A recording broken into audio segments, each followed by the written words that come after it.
তেখেতেতো মানে বিজেপিলৈ অহাৰ পূৰ্বে মই বিপ্ৰিয়াৰ পৰা নিৰ্বাচনত অংশ নলওঁ, ৰঙানদীৰ পৰা হ'ম বুলি তেখেতে ঘোষণা কৰি থৈছে। এটা বছৰত আপুনি কোনখিনি ক্ষেত্ৰত আপুনি সফল হৈছো বুলি ভাবে? নিৰ্বাচনত ধনবল বাহুবলে এইবিলাক কাম নিদিয়ে।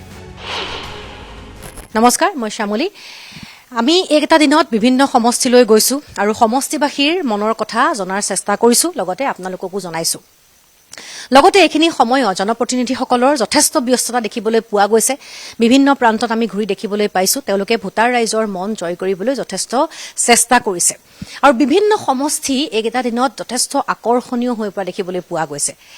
আজি আমি আহি উপস্থিত হৈছো বিহপুৰীয়া সমষ্টিত। বিহপুৰীয়া সমষ্টিৰ বৰ্তমান সময়ৰ বিধায়ক ডক্টৰ অমিয় কুমাৰ ভূঞাৰ লগত আমি বৰ্তমান মুহূৰ্তত উপস্থিত আছো। আপোনাক স্বাগতম জনাইছো আমাৰ অনুষ্ঠানৰ মাজলৈ।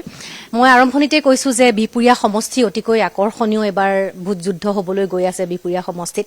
মোৰ প্ৰথম প্ৰশ্নটো হৈছে যে বিহপুৰীয়া সমষ্টিত আপুনি যিহেতু বৰ্তমান সময়ত বিধায়ক, কিন্তু এইখিনি মুহূৰ্তত এটা এনেধৰণৰ পৰিৱেশ দেখিবলৈ পোৱা গৈছে ৰাইজে আপোনাক আকৌ এবাৰ বিধায়ক হিচাপে বিচাৰিছে। আমি বিভিন্ন সমষ্টি বিভিন্ন প্ৰান্তলৈ গৈছো, ৰাইজৰ মতামত জনাৰ চেষ্টা কৰিছো। বিধায়ক হিচাপে তেওঁলোকৰ মুখত প্ৰথম আপোনাৰ নামটো আমি শুনিবলৈ পাইছো। কিন্তু সেইখিনি চলি থকাৰ মাজতো আৰু এগৰাকী ব্যক্তিৰ কথা মই নামটো কৈ দিবলৈ বিচাৰিছো যে ভূপেন বৰাৰ কথাও চৰ্চাত আছে। কিয় ভূপেন বৰাৰ কথা চৰ্চাত আছে বা কৰবাত কিবা খেলি মেলি হবলৈ গৈ আছে নেকি? সৰ্বপ্ৰথমে মই NK টিভিক আমাৰ বিহপুৰীয়া সমষ্টিলৈ আদৰণি জনাইছো আৰু ৰাইজৰ মনৰ বতৰা লৈ আপোনালোকে যথেষ্ট কষ্ট কৰিছে। গতিকে আমাৰ সমষ্টিত আপোনালোকক আপ্যায়ন কৰা আমি সুযোগ ল'ব পৰা নাই। ভৱিষ্যতে সেই সুযোগ যাতে দিয়ে তাৰ বাবে আশা প্ৰকাশ কৰিছো।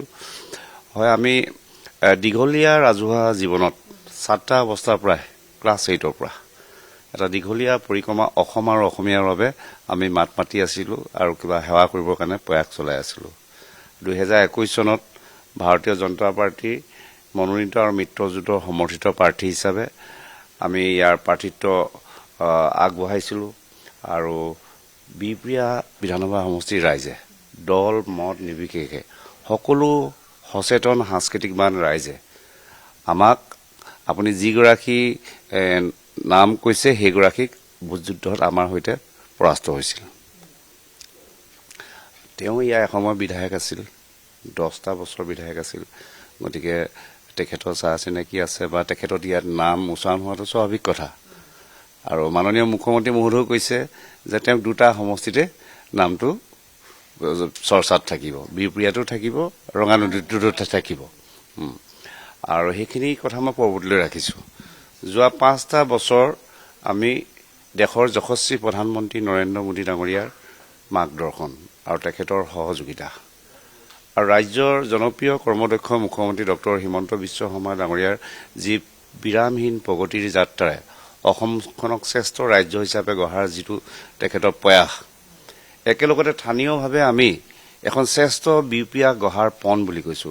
বিহপুৰীয়া প্ৰথম, মহিলা প্ৰথম, বিহপুৰীয়া প্ৰথম, মহিলা প্ৰথম। তাৰ বাবে বিকাশ আৰু সমন্বয় যাত্ৰা, গাঁৱে গাঁৱে বিকাশ আৰু সমন্বয় যাত্ৰা। এই বিকাশ আৰু উন্নয়নত যাতে কোনো জাতি জনগোষ্ঠী সম্প্ৰদায়ৰ মাজত যাতে ভেদাভেদ নাথাকে আৰু আঁচনিখন গ্ৰহণ কৰোঁতে ঠাই বিশেষে পঞ্চায়ত বিশেষে যাতে কোনো ধৰণৰ বৈষম্য নহয়, তাৰ জৰিয়তে আমি যাতে সমন্বয় এনাজৰি সুদৃঢ় কৰিব পাৰোঁ। আৰু সেইটো আছিল মোৰ বিনম্ৰ প্ৰয়াস। আৰু সেই বাটেৰে আমি যোৱা 5টা বছৰ অতিক্ৰম কৰিলো। সফলতা বিফলতা সেইখিনি নিৰ্বাচনৰ সময়ত ৰাইজৰ তোলাচালনীত, ৰাইজৰ আদালতত ৰাইজে সেইখিনি নিৰ্ণয় কৰিব। কিন্তু যিমানখিনি কাম কৰিবৰ কাৰণে প্ৰয়াস কৰিছিলো প্ৰতিটো কামতে সংগ্ৰাম আছে, কিন্তু সফলতা প্ৰতিটো ক্ষেত্ৰত সফলতা। এই 5টা বছৰত আপুনি কোনখিনি ক্ষেত্ৰত আপুনি সফল হৈছো বুলি ভাবে? কোনখিনি কাম আপোনাৰ কৰাৰ ইচ্ছা আছিল, কোনখিনি কাম আপুনি কৰিলে? আমি এগৰাকী কৃষকৰ পৰিয়ালৰ সন্তান হিচাপে ক্লাছ 10লৈকে আমি হাল কোৰ তাঁতি ভেটি কৰি এইখিনি পাইছোহি। গতিকে অসমৰ কৃষি খণ্ডটো বা অসমৰ কৃষকসকলৰ পথাৰকেইখন সুৰক্ষিত কৰি ৰখাটো আমাৰ প্ৰধান এটা বিষয় আছিল। আৰু মাননীয় মুখ্যমন্ত্ৰী মহোদয়ৰ সপোন আছিল যে বানমুক্ত অসম গঢ়াৰ। বিহপুৰীয়া সমষ্টিটো অত্যন্ত বান প্ৰৱণ এটা সমষ্টি, যোনে ইয়ালৈ নাহিলে, নৈ পাৰলৈ নগলে সেই অনুভৱ কৰিব নোৱাৰে। ইয়াত ব্ৰহ্মপুত্ৰও চুই গৈছে, সোৱণশিৰিও চুই গৈছে, দিকঙো চুই গৈছে, দুৰপাঙো চুই গৈছে, পিছলাও চুই গৈছে, চেঁচাও চুই গৈছে। সকলোতে অপেন আছিল আৰু খহনীয়া আছিল, কাম হোৱা নাছিল। কিন্তু আমাৰ সুপৰিকল্পিত পৰিকল্পনা, মাননীয় মুখ্যমন্ত্ৰী ডক্টৰ হিমন্ত বিশ্ব শৰ্মা ডাঙৰীয়াৰ সহযোগিতা আৰু জলসম্পদ মন্ত্ৰী শ্ৰী পীযুষ হাজৰিকাৰ সহযোগিতাত যি ঠাইত খহনীয়া আছিল আমি খহনীয়া প্ৰতিৰোধৰ কাম কৰিব পাৰিলোঁ, য'ত নতুনকৈ মথাউৰি বনাবলগীয়া আছিল মথাউৰি নিৰ্মাণ কৰিব পাৰিলোঁ, যি মথাউৰিত আমি পকীপথ কৰিবলগীয়া আছিল পকীপথ কৰিব পাৰিলোঁ। আৰু এতিয়া এই মাহত আমি ঘোষণা কৰিব পাৰিলোঁ যে বানমুক্ত বিহপুৰীয়া। মুখ্যমন্ত্ৰীৰ সপোন এই বিহপুৰীয়াত এটা পাৰত আমি উত্তৰ পাৰত বিহপুৰীয়া সমষ্টিত সাকাৰ কৰিবৰ কাৰণে মোৰ যি ইনিচিয়েটিভ আছিল সেই ইনিচিয়েটিভ আমি সফল হৈছে বুলি দাবী কৰিব পাৰোঁ।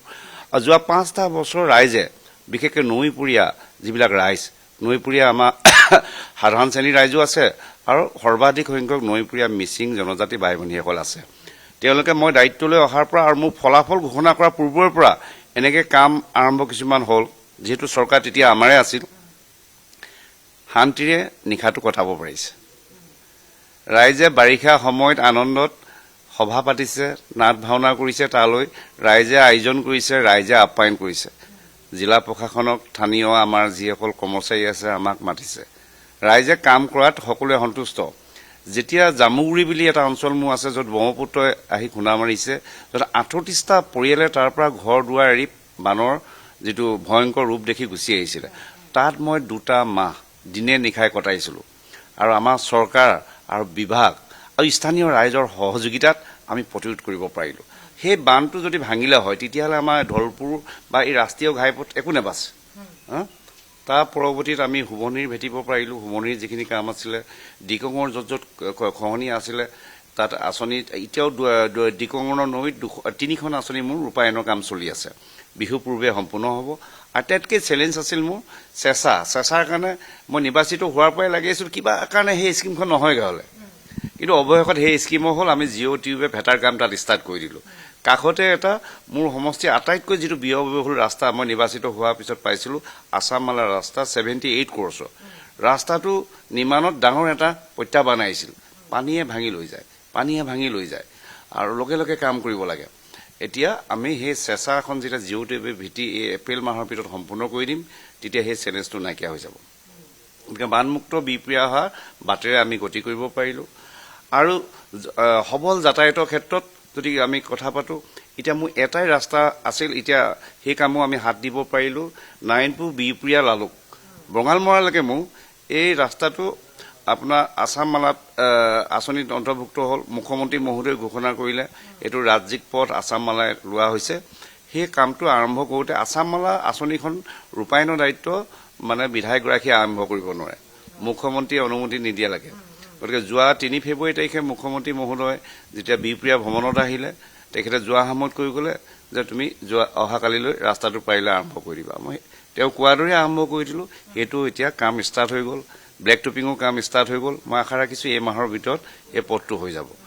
ৰাস্তা ঘাট যে ভাল সেই কথা আমিও গম পাইছোঁ। আমি ইমান দূৰৰ পৰা আহিছোঁ যদিও ৰাস্তা খুবেই মসৃণ, খুব ভাল। কিন্তু এতিয়া ইমানখিনি কাম হৈ আছে আৰু মই আৰম্ভণিতে যেনেধৰণে কৈছোঁ যে বিহপুৰীয়া সমষ্টিৰ প্ৰতি সকলোৰে আচলতে দৃষ্টি নিবদ্ধ হৈ আছে, যিসকলে ৰাজনীতিৰ খবৰ ৰাখে। এতিয়া বিজেপিৰ ফালৰ পৰাই 2-3 জনৰ কথা কিন্তু চৰ্চাত আছে। আপুনি বিজেপিৰে বিধায়ক, তাৰ পাছতো ৰঞ্জিত ভট্টৰ কথা চৰ্চাত আছে। মই কৈছোঁ ভূপেন বৰাৰ কথা আছে। ভূপেন বৰাক এতিয়া মুখ্যমন্ত্ৰীয়ে ইতিমধ্যেই কৈছে যে তেখেতক বিহপুৰীয়াতে হয়তো সংস্থাপিত কৰিব, কাৰণ ৰঙানদীত ইতিমধ্যেই মুখ্যমন্ত্ৰীয়ে আন এগৰাকীৰ কথা ইতিমধ্যেই ঘোষণা কৰিয়ে দিলে। এতিয়া যদি এনেধৰণৰ এখন ছবি আহে তেনেহ'লে আপোনাৰ মনত কিবা আছে নেকি? কিয় এইখিনি হ'বলৈ গৈ আছে, বা যদি হয় তেতিয়াহ'লে আপোনাৰ কেনেধৰণৰ পদক্ষেপ হ'ব? প্ৰথম কথা, যোৱা 5টা বছৰ মই ইয়াত সংগঠনত কাম কৰিছোঁ, দলৰ হৈ কাম কৰিছোঁ, যাৰ ফলত 53,000 ৰাইজে ইয়াত অনলাইন জইনিং কৰিছে, বিজেপিত জইন কৰিছে। আৰু বিভিন্ন ধৰণৰ সমাজৰ পৰা আহি পিনি ইয়াত মাজে মাজে জইন হৈ আছে। যোৱা 5 বছৰত মই ভাবোঁ যে 60,000 মানুহে যোগদান কৰিছে বিজেপিত। আমাৰ মাননীয় প্ৰধানমন্ত্ৰী আৰু মাননীয় মুখ্যমন্ত্ৰীৰ প্ৰতি তেওঁলোকে আস্থা আৰু বিশ্বাস কৰি আৰু স্থানীয় প্ৰতিনিধি হিচাপে মোৰ কাম কাজৰ প্ৰতি আকৃষ্ট হৈ পিনি ইয়াত 60,000 মানুহে যোগদান কৰিছে। মোৰ আগতো ইয়াত বিজেপি প্ৰতিনিধি আছিল, দেৱানন্দ হাজৰিকা আছিল। তেখেতৰ দিনত আমি 5খন পঞ্চায়ত হেৰুৱাইছিলোঁ, কংগ্ৰেছে পাইছিল। বিহপুৰীয়া জিলা পৰিষদটো হেৰুৱাইছিলোঁ, কংগ্ৰেছে পাইছিল। কিন্তু যোৱা পঞ্চায়ত যি নিৰ্বাচনত আটাইখিনি আমি উদ্ধাৰ কৰিব পাৰিলোঁ। 100% বিজেপি। মোৰ 19 এখন পঞ্চায়ত ডিলিমিটেশ্যনত বাঢ়িছিলে, 19খন হ'ল, 19খনতে এতিয়া বিজেপি প্ৰতিনিধি আমাৰ 2খন মোৰ আঞ্চলিক পঞ্চায়ত বিহপুৰীয়া আৰু নাৰায়ণপুৰ 2খনতে বিজেপি আঞ্চলিক পঞ্চায়ত আৰু 4খন জিলা পৰিষদতে আমাৰ বিজেপি মই বিধানসভা নিৰ্বাচনত 11,800 কিমান ভোটত ইয়াত বিজয়ী হৈছিলো কিন্তু যোৱা লোকসভা নিৰ্বাচনত 28,306টা ভোটত মানে আমাৰ মানে প্ৰাৰ্থী ৰঞ্জিত দত্তদা ইয়াৰ পৰা বিজয়ী হৈছিল গতিকে ৰাইজৰ আস্থা আৰু বিশ্বাসটো বাঢ়িলে পঞ্চায়তত আৰু বাঢ়িলে পঞ্চায়তত বিৰোধী ৰাইজে ইয়াৰ পৰা মানে এলাগি কৰিলে বিদায় দিছে গতিকে এইটো এটা উবৰা সমষ্টি কিছুমানে ভাবি লৈছে যে এইটো এটা উবৰা সমষ্টি গোটেই মানে বিজেপি দাবিদাৰ বেছি ওলাইছে সেইকাৰণে ওলাইছে কিন্তু মানুহৰ দলৰ ওপৰত সম্পূৰ্ণ বিশ্বাস আছে মোৰ দলৰ ওপৰত সম্পূৰ্ণ আস্থা আৰু বিশ্বাস আছে মাননীয় মুখ্যমন্ত্ৰী ডক্টৰ হিমন্ত বিশ্ব শৰ্মা ডাঙৰীয়াৰ প্ৰতি মোৰ সম্পূৰ্ণ বিশ্বাস আৰু আস্থা আছে কিন্তু ভূপেন বৰাদেৱে কিয় বিজেপিলৈ আহিছে তেখেতৰ কি হ'ব তেখেতেতো মানে বিজেপিলৈ অহা পূৰ্বে মই বিহপুৰীয়াৰ পৰা নিৰ্বাচনত অংশ নলওঁ ৰঙানদীৰ পৰা হ'ম বুলি তেখেতে ঘোষণা কৰি থৈছে তেখেতৰ পৰিয়াল বা তেখেতৰ দল সেই সময়ত যি দলত আছিল তেওঁ তাৰ পৰাই নিৰ্বাচন খেলি মেলি কাম কৰি থকা আমাৰ দৃষ্টিগোচৰ হৈছিলে মানুহৰ ঘৰে ঘৰে গৈছিলে চোতাল গৈছিলে ৰঙানদীতে সেই কাম কৰি আছিলে ইয়াত কৰা আমাৰ পৰিলক্ষিত হোৱা নাই ইয়াত তেখেতকতো ৰাইজে 2014 চনত তেওঁ শোণিতপুৰ লোকসভাৰ তেওঁ সাংসদ মানে প্ৰাৰ্থী আছিল তাতো ৰাইজে তেখেতক প্ৰত্যাখ্যান কৰিছে পৰৱৰ্তী 2016 চনত তেওঁ বিধানসভা প্ৰাৰ্থী আছিল তাতো ৰাইজে প্ৰত্যাখ্যান কৰিছে পৰৱৰ্তী 2021 চন তাতো তেখেত প্ৰত্যাখ্যান হৈছে তাৰপিছত তেখেতে ইয়াত থাকি মেলি ৰাইজৰ দুখ সুখৰ সময়ত মানে মই যোৱা 5টা বছৰ কওঁ তাৰ আগৰখিনি মই নকওঁ মই যোৱা 5টা বছৰ খুব সক্ৰিয়ভাৱে বা সকলো সময়তে দিন নিশা একেকাৰ কৰি মই ইয়াতে কটাইছো মই তেখেতক ক'তো লগ পোৱা নাই ৰাস্তা ঘাটে বা সভা সমিতি ক'তো লগ পোৱা নাই আৰু মুখ্যমন্ত্ৰীয়ে কৈছে যে দুইজনক দুইফালে বিবেচনা কৰা হ'ব অমীয় বিয়াকটো ইয়াত বিবেচনা হ'ব তেওঁ প্ৰাক্তন বিধায়কত অট'মেটিকলি বিপিআৰ কথাটো প্ৰথম আহিবই কিন্তু ৰঙানদীতো তেওঁ মানে বিবেচনা হ'ব গতিকে মুখ্যমন্ত্ৰীয়ে আৰু দলে সেইখিনি ঠিক ঠাক কৰিব এইটো লৈ পিনে মই খুব বেছি উদ্বিগ্ন বা উৎকণ্ঠিত নহয় কিন্তু মানে ৰাইজৰ হেঁচা আছে কাৰ্যকৰ্তা হেঁচা আছে গতিকে তৃণমূল পৰ্যায়ৰ কৰ্মীসকল আপোনাৰ লগত আছে সকলো কৰ্মীসকলে নহয় দলৰ কৰ্মীসকলে নহয় বিভিন্ন ৱৰ্কশ্বপ লাইভৰ বিভিন্ন ইথনিক গ্ৰুপৰে হওক ইণ্টেলেকচুৱেল গ্ৰুপৰে হওক তেওঁলোকৰ মানে মৰম তেওঁলোকৰ সমৰ্থন আছে গতিকে মোৰ 5 বছৰীয়া কাৰ্যকাল মই অকলে চলোৱা নাছিলো মোৰ 33খন বিধায়কৰ উন্নয়ন সমিতি আছিল শিক্ষা উন্নয়ন সমিতি তেওঁলোকে শিক্ষা খণ্ডটো দিহা পৰামৰ্শ শিক্ষা খণ্ডত আলাপ আলোচনা ইত্যাদি কামবিলাক কৰিছিল মোৰ দক্ষতা বিকাশ সমিতি আছিল বিভিন্ন সময়ত ট্ৰেইনিং প্ৰগ্ৰামবিলাক হৈছিল মোৰ বিধায়কৰ ক্ৰীড়া উন্নয়ন সমিতি আছিল বিধায়ক কাপ প্ৰাইজ মানি প্ৰতিযোগিতা হৈছিল ফিল্ড ডেভেলপমেণ্টৰ কাম তেওঁলোকে চাইছিল মোক ছাজেষ্ট কৰিছিল ঠিক তেনেকৈ কৃষি উন্নয়ন সমিতি কোনখন পথাৰত আমি বয়িং কৰিব লাগে পাম্প ইনষ্টলেশ্যন কৰিব লাগে কোনখন পথাৰ বাম পথাৰ এইখিনি মোক নিৰ্বাচন কৰি মঠ মন্দিৰ নামঘৰ সমিতি তেওঁলোকে ছাজেষ্ট কৰিছিল যে আপোনাৰ ফাণ্ডটো এনেকৈ স্পেণ্ড কৰিলে আমাৰ গোটেইখিনি উপাসনা থলী নামঘৰ ধুনীয়া হৈ যাব সেইধৰণে কাম হৈছে মই অহাকালিলৈ মোৰ লাষ্ট ইনষ্টলমেণ্ট যিটো 1 কোটি টকা 100 ভাগ নামঘৰক কাইলৈ ৰাতিপুৱা মই বিতৰণ কৰিম যোৱা 4 বছৰ মই 400 ভাগ কৰিলোঁ আৰু মুখ্যমন্ত্ৰী মহোদয়ক মই প্ৰাৰ্থনা কৰিলোঁ ইয়াত যিহেতু মহাপুৰুষ মাধৱদেৱৰ জন্মভূমি 12টা ঠাই ইয়াৰ নামঘৰ সংখ্যা অত্যাধিক আপুনি শুনি আচৰিত কৰিব 828 ভাগ আমাৰ নামঘৰ 65 ভাগতকৈ অধিক শিৱৰ মন্দিৰ আছে 28 ভাগ মন্দিৰ আছে 23 ভাগ মছজিদ আছে 35 ভাগ 35 ভাগ চাৰ্চো আছে গতিকে মুখ্যমন্ত্ৰী মহোদয়ৰ পৰা মই 350 ডাইৰেক্ট আছাম দৰ্শনৰ ছাপোৰ্ট পালোঁ মোৰ নিজৰ 500 তাৰ মাজত এনেকৈ 10-15 এনেকৈ 900 কভাৰ কৰিব পাৰিলোঁ এইটো এটা হিষ্ট্ৰী হ'ব মই এই বিহপুৰীয়া সমষ্টিটোৰ লগত ধৰক 25টা বছৰ নিবিড়ভাৱে আছোঁ মোৰ ষ্টুডেণ্ট এজৰ পৰা ইয়াত আছোঁ কিন্তু ইয়াত স্থানীয় প্ৰতিনিধিসকলে এলেকা উন্নয়নৰ ফাণ্ডটো ক'ত যায় মোৰ নজৰ নাই কিন্তু এইবাৰ ভকত বৈষ্ণৱৰ হাতত আছে যে আমি যিজনক বোপাক আমি বাছি কাম কৰিবলৈ দিছিলোঁ তেওঁ এলেকা উন্নয়নৰ পুঁজিখিনি আমাৰ নামঘৰলৈ দিলে কোন নামঘৰে কিমান পাইছে আৰু তালিকা ৰাজহুৱা কৰি দিছোঁ গতিকে সেইধৰণে আছে আৰু অসম অৰুণাচল যি আন্তঃৰাজ্যিক সীমা সেই সীমাটো অলপ উত্তেজনা থকা মোৰ 2-3খন পঞ্চায়ত আছে ৰাজগড় পঞ্চায়ত মই নতুনকৈ এতিয়া গৰুবন্ধা দুৰ্পাক পঞ্চায়ত দিলোঁ পথালিপাহা পঞ্চায়ত এতিয়া সীমান্ত বসবাস কৰি থকা ৰাইজৰ যাতে জীৱন সম্পত্তি নিৰাপত্তা যাতে সুনিশ্চিত হয় ৰাইজে কিন্তু হাতী মানুহৰ সংঘাতৰ কথা এটা কৈ আছো যাতে সুনিশ্চিত হয় তাৰ বাবে তালে মই এটা বিঅপি আনিছোঁ মানে 2,99,00,000 টকা এটা বিঅপি আনিছোঁ। তাত মই এতিয়া জগন্নাথ সাংস্কৃতিক প্ৰকল্প নিৰ্মাণ কৰিছোঁ। দুৰপাং বুলি এটা অঞ্চল আছে, তাত মই 3,74,00,000 টকাৰ মাৰ্কেট দিছোঁ। তালৈ এতিয়া মই অৰুণাচলৰ সীমান্ত ইন্দৰপুৰলৈকে অৰুণাচললৈকে মই PMGCY এতিয়া পকীপথ লৈ আহিছোঁ। আৰু তাত থকা যিমান অনুষ্ঠান প্ৰতিষ্ঠান আছে, শিক্ষানুষ্ঠানে হওক, নামঘৰে হওক, সামাজিক প্ৰতিষ্ঠান, প্ৰত্যেকে বৰঙণি পাইছে, সজীৱ হৈ থাকিব। অসমৰ যদি এটা আন্তঃৰাজ্যিক সীমান্ত উজ্জীৱিত অঞ্চল, বিকশিত অঞ্চল বুলি কোনোবাই যদি চাবলৈ আহে, মই আমন্ত্ৰণ কৰিম, আহক আমাৰ গৰুবন্ধা দুৰপাং পঞ্চায়তলৈ আহক, আহক আমাৰ ৰাজগড় পঞ্চায়তলৈ আহক, আহক আমাৰ পথালিভা পঞ্চায়তলৈ আহক। সেইধৰণে কামখিনি হৈ আছে। ইয়াৰ উঠি অহা নতুন চামে বিগত দিনত যিসকলে UPSC এপ্ৰিয়ে কৰিব বিচাৰে বা APSC এপ্ৰিয়ে কৰিব বিচাৰে, NEET এপ্ৰিয়ে হ'ব বিচাৰে, JEE এপ্ৰিয়ে হ'ব বিচাৰে, তেওঁলোকৰ কাৰণে মই 75 দিনীয়া অনলাইন অফলাইন ব্যয়বহুল তেওঁলোকক স্কিল দিছিলোঁ। আৰু এই ছামাৰ ভেকেশ্যনৰ সময়ত যাতে ষ্টুডেণ্ট কমিউনিটি ক্লাছ 10ৰ ল'ৰা ছোৱালীখিনিক অকণমান সকাহ দিব পাৰোঁ, 21টা থানত ইয়াত কেম্প হয়। 21টা থানত সমষ্টিত যিমান ল'ৰা ছোৱালীয়ে মেট্ৰিক হাই ছেকেণ্ডেৰী ফাৰ্ষ্ট ডিভিজন পাছ কৰে, কেতিয়াবা 1800 হৈ যায়, কেতিয়াবা 2100 হৈ যায়, প্ৰতি বছৰে তেওঁলোকক আমি তেনেধৰণে উৎসাহিত কৰোঁ, তেওঁলোকক কিবা এপত দিবৰ কাৰণে চেষ্টা কৰোঁ। তেনেকৈ যোৱা 5টা বছৰত মুখ্যমন্ত্ৰী ৰিলিফ ফাণ্ডৰ যি মই 3.5 কোটি টকা পাইছিলোঁ, ৰোগী আৰু বিদ্যাৰ্থীসকলকে দিলোঁ। 3.5 কোটি টকা সিংহভাগ ৰোগী পাইছে, তাৰে এটা অংশ বিদ্যাৰ্থীসকলেও পাইছে, বিদ্যাৰ্থীসকলে পাইছে। বিদ্যাৰ্থীসকলে অন্ততঃ প্ৰতিনিধিগৰাকীৰ লগত কোনোবাই কিতাপ ফলি দুখন যদি কেতিয়াবা হয়, লগে লগে সেই ছাপৰ্টটো পায়। কোনোবাই ক'ৰবাত এডমিশ্যনৰ কিবা অসুবিধা হৈছে, ক'ৰবাত এটা কথা পাতি দিব লাগে অথৰিটিক, ভাইচ চেঞ্চেলৰ লগত, প্ৰিন্সিপালৰ লগত, লগে লগে ছাপৰ্ট পায়। আৰু তেওঁলোকে মোক বিশ্ববিদ্যালয়ৰ কেম্পাছতে পায়, তেওঁলোকে মোক কলেজৰ কেম্পাছতে পায়, মোক স্কুলৰ কেম্পাছতে পায়।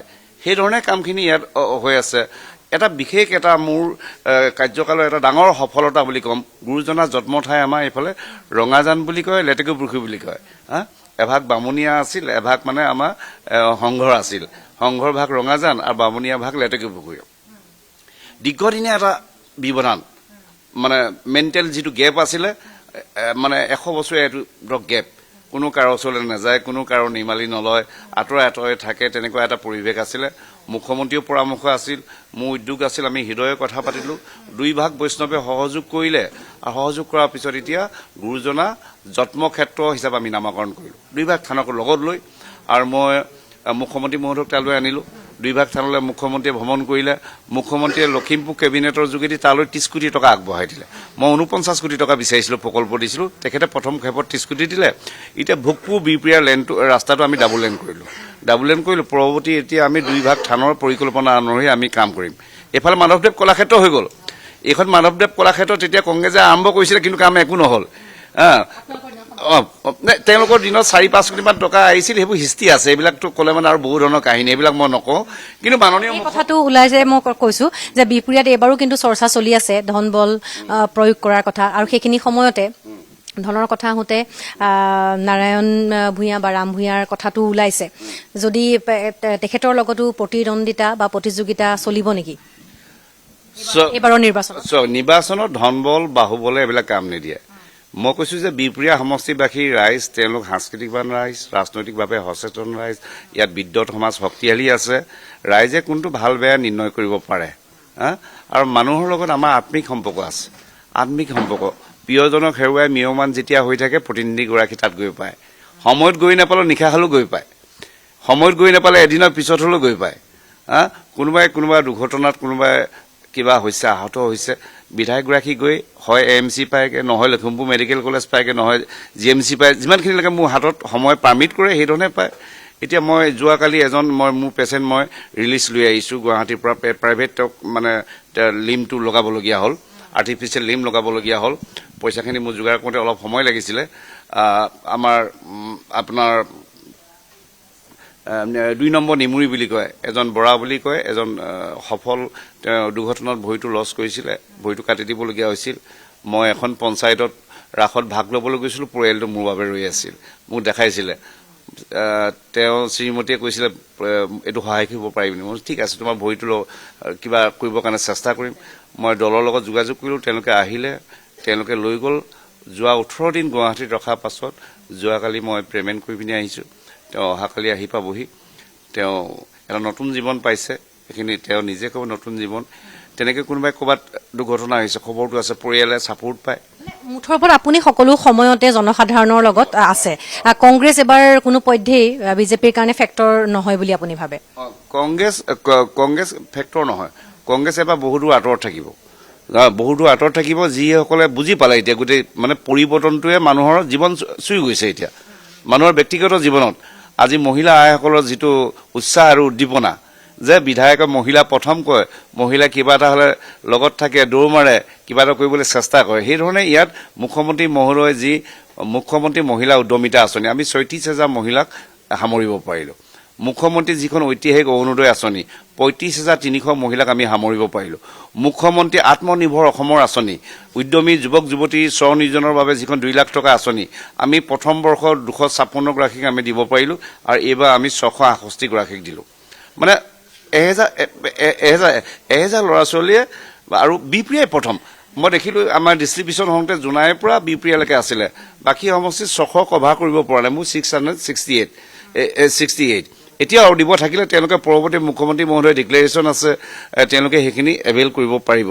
মই শেষত আপোনাক এটাই সুধিবলৈ বিচাৰিম, যদি দলে বিচাৰে, যদি ৰাইজে বিচাৰে, আকৌ এবাৰ যদি বিধায়ক হিচাপে আপুনি জয়ী হয়, তেনেহ'লে বিহপুৰীয়াৰ কাৰণে অনাগত আৰু 5টা বছৰত আপুনি কৰিব বিচৰা বা আপুনি কৰিবলৈ ইচ্ছা কৰা আৰু 3টা যদি কাম বুলি মই ক'বলৈ বিচাৰোঁ, তেনেহ'লে ৰাইজক আপুনি কি ক'বলৈ বিচাৰিব? এটা যাতে শিক্ষা সংস্কৃতি যাতে হাফ হৈ যায় আৰু সাংস্কৃতিক যাতে মহাকেন্দ্ৰভূমি হয়। যিহেতু গুৰুজনৰ ইয়াত জন্মস্থান, ইয়াত নাট ভাওনা তেনেকুৱা দেৱবাদ্যৰ গুঞ্জনি আছে, সেইখিনি যাতে অসমখনত বিলাই দিবৰ কাৰণে ইয়াত এটা মহাকেন্দ্ৰ হয়। আৰু যিবিলাক পৰিয়ালৰ কোনো ধৰণৰ নিয়মীয়া উপাৰ্জন নাই, কেৱল চৰকাৰী আঁচনিৰ ওপৰতে নিৰ্ভৰশীল হৈ জীৱন পৰিচালনা কৰিবলগীয়া হৈছে, তেনেকুৱা প্ৰতিটো পৰিয়ালৰ বাদে এটা যাতে কাম নিশ্চিত কৰিব পাৰোঁ, আৰু যাতে শিক্ষা সংস্কৃতি যাতে বাটকটীয়া হিচাপে, যাতে হাফ হিচাপে যাতে ইয়াৰ পৰা যাতে অসমক যাতে এটা নিৰ্ণায়ক যাতে ভূমিকা ল'ব পাৰে, আৰু তেনেকুৱা সম্ভাৱনাই ভৰপূৰ এইটো সমষ্টি, আৰু এটা শান্তিপূৰ্ণ, এটা আধ্যাত্মিক, এটা সাংস্কৃতিক এটা সমষ্টি। মই সদায় সমাজক, ল'ৰা ছোৱালীক অনুপ্ৰাণিত কৰি আহিছোঁ, ভাল ধৰণে যাতে পঢ়া শুনা কৰে, ভাল ধৰণে যাতে গীত মাতত থাকে, ভাল ধৰণে যাতে খেলা ধূলাত যাতে থাকে, ভাল ধৰণৰ আধ্যাত্মিক কাম কাজত যাতে জড়িত থাকে। আৰু আজৰি সময়ত মই কৈছোঁ তেওঁলোকে আজোককা মাটিডৰাটো যাতে কৃষি কৰ্মলৈ এপাক মাৰে। যিহেতু গোটেই বিশ্ব জলবায়ু পৰিৱৰ্তন হৈছে আৰু আমাৰ জনসংখ্যাও বৃদ্ধি হৈছে, আমাৰ সঠিক পুষ্টিকৰ খাদ্যটো এটা সংকট হ'ব বা প্ৰত্যাহ্বান থাকিব, যাতে আমি স্থানীয়ভাৱে সেইখিনি উপলব্ধ কৰিবৰ কাৰণে মই পঞ্চায়তক কৈছোঁ, আমি যোৱা খৰাঙৰ পৰা ইয়াত ষ্টাৰ্ট কৰিছোঁ, আমি বৰিঙৰ কাম ষ্টাৰ্ট কৰি দিলোঁ, কেনেল কাটিঙৰ কাম ষ্টাৰ্ট কৰি দিলোঁ, পাম্প ইনষ্টলেশ্যনৰ কাম ষ্টাৰ্ট কৰিলোঁ, কোনকেইখন পথাৰ বাম সেইখিনি আমি চিনাক্তকৰণ কৰিলোঁ, 110খন পথাৰ আমি প্ৰথম এইখিনি কাম কৰিবৰ কাৰণে, যাতে কৃষক বন্ধুসকলৰ যাতে উৎপাদন যাতে দুগুণ হয়, তেওঁলোকৰ যাতে উপাৰ্জন যাতে দুগুণ হয়, আৰু যাতে জৈৱিক পদ্ধতিৰে কৰা কৃষিকৰ্মৰ জৰিয়তে পুষ্টিকৰ খাদ্য যাতে আমি স্থানীয়ভাৱে উপলব্ধ কৰিব পাৰোঁ, সেইধৰণে কাম কৰাৰ ক্ষেত্ৰত আমি ইতিমধ্যে হাত দিছোঁ। গতিকে এইটো নিৰ্ভৰ কৰিব ৰাইজৰ অংশগ্ৰহণ, ৰাইজৰ সহযোগিতা, ৰাইজৰ মৰম চেনেহ আৰু আশীৰ্বাদৰ ওপৰত নিৰ্ভৰ কৰিব। ঠিক আছে, মই বহুত ধন্যবাদ জনাইছোঁ ইমানখিনি ব্যস্ততাৰ মাজতো আপুনি সময় দিলে। গতিকে ৰাইজ আপোনাৰ লগত থাকক, দল আপোনাৰ লগত থাকক, আমাৰ ফালৰ পৰা সেইখিনি আমি শুভকামনা জ্ঞাপন কৰিছোঁ। ধন্যবাদ জনাইছোঁ বহুত আপোনাক। গতিকে আজি আমি বিহপুৰীয়া সমষ্টিৰ বিধায়কগৰাকীৰ লগত কথা পাতিলোঁ। কেইটামান দিন আমি আৰু অপেক্ষা কৰিব লাগিব। খুব সোনকালেই এই 2-3 দিনৰ ভিতৰতেই প্ৰাৰ্থী তালিকা তেওঁলোকে ঘোষণা কৰিব বুলি কৈছে। গতিকে তাৰ পাছতেই গম পোৱা যাব যে নিৰ্বাচনী পৰৱৰ্তী প্ৰেক্ষাপট কেনেধৰণে আগবাঢ়ে। ধন্যবাদ।